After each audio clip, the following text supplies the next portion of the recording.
Because like we all kind of people watch. What do you see are the biggest mistakes people make? Like that where you kind of roll your eyes and like, God damn it, I wish I could coach this person. Or, you know, you kind of see just different training methodologies that, or maybe it's not even considered that, but like, what do you see that people can, like, you think could stop doing or alter? Yeah, if anything. I think there's a couple that stand out. Some of which I think there's one that maybe leverages a little more towards females and one that's a little more towards guys. I'll start with the guys, and I'll call myself out that this was me from ages 13 until basically 19. In college, it kind of got forced out of you because the guys knew what they were doing. Is guys who the upper body monsters, where it's like no lower half, like not only, and you can. The worst is when they build an upper body that looks good. They've got the biceps, the triceps, the chest, the shoulders. But then not only do they not have muscles on their legs, but their like hips and stuff are locked up. Like to me, there's no worse look than having like the frog build where it's like they're kind of like locked up and tight and you can just tell they can't move, but then the upper body's all jacked. So I definitely see some of that. And just having, I still enjoy sport. I still love like golfing, playing just any sport. I'm always in on. And to see like that build, it's just similar to yours when you're like, if something were to happen to pop off in a grocery store, I look at them and it's like, dude, if you had to play spike ball right now or basketball, you're going to look like a damn clown. So that's one. It's like, guys, incorporate, like, to me, even if you could do lower body 3 times a week. And if you're doing some heavier lifts, your upper body will still kind of maintain through that. Cause your whole, like a heavy squat, like that's still upper body, core, low back lift, as well as your upper traps holding the bar.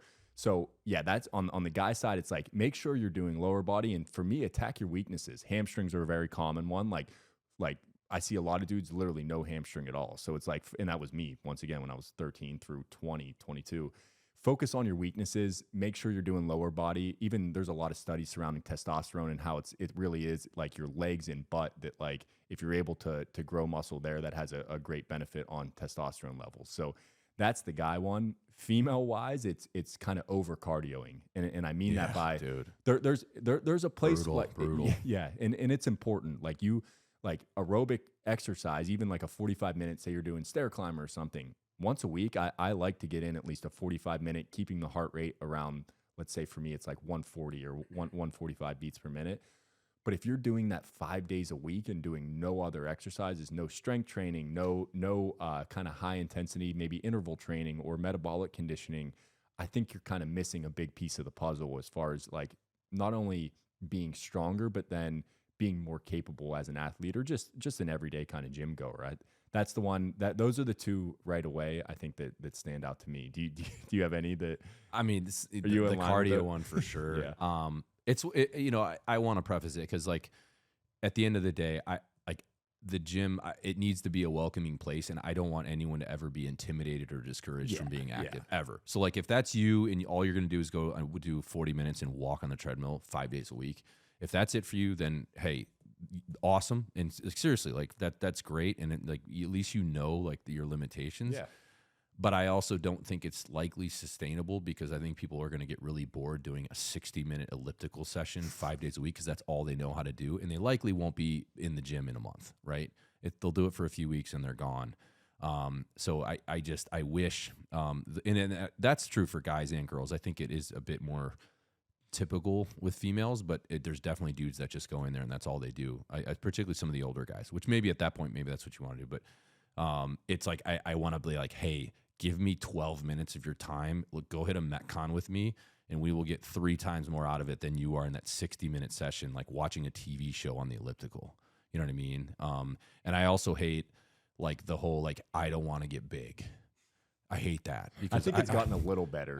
Here's the thing, man. I don't want to offend anyone because if any form of fitness people embrace, I'm all about. I want people to be active. But for the people that are typically saying that are the people that it's like, hey, let's try to get in the gym 3 or 4 weeks in a row first before we start talking about, I don't want to be too big. Yeah. It's almost like offensive. Like, oh, you think you're going to get too big? Like, let's get a consistent gym program first. Yeah. You know what I mean? If we start getting too big, let's worry about it then. But to say, oh, I can't strength train, like I can't do bench press or squats once because I'm worried I'm going to get too big, that is so ridiculous. And it's like, muscle is a good thing. You know what muscle does? It increases your metabolism. It's like an engine in a car, man. It's like, what burns more gas? The freaking F-350 dually, right? That's getting like 9 miles a gallon diesel, or you know what I mean? Or the Prius. If you're a 120-pound person, you're a Prius. You're getting 60 miles a gallon, right? Which in our human evolution is a good thing, because like, when resources were finite and you like couldn't find your next meal, that was a good thing. But we now know that's not really a concern anymore.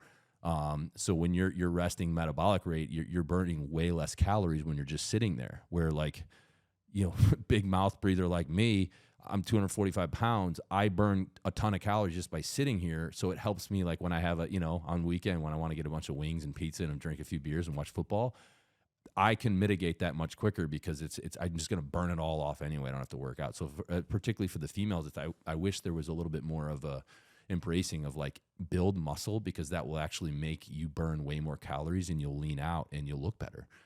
But it's like they're afraid of muscle. And again, I wish, it honestly would be cool to get like a female athlete on here to talk through this, because I don't think I'm not a good voice for like the female, like women's fitness. Like I'm just not.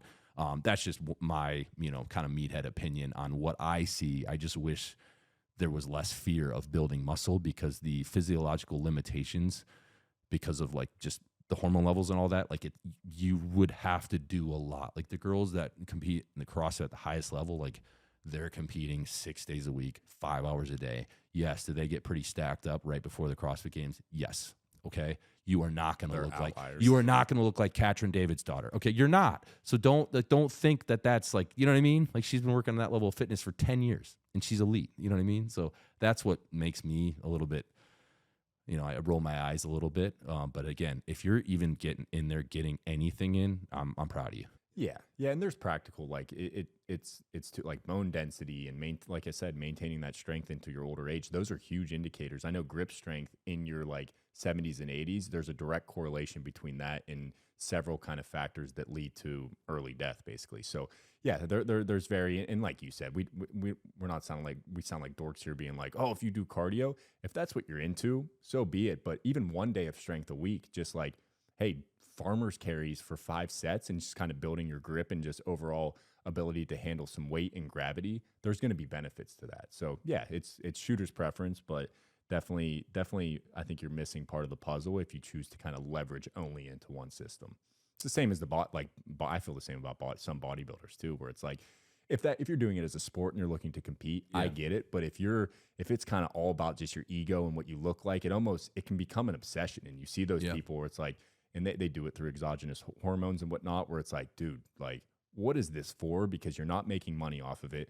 Girls actually at a certain point, like, I think don't like when you're too big and you're destroying your inner and out, like the inside of your body. So yeah, that's kind of an extreme example in the other way, but it definitely isn't only females doing cardio. It's like, I just think finding balance within your routine to have a little bit of the elements we talked in, that can go a long way.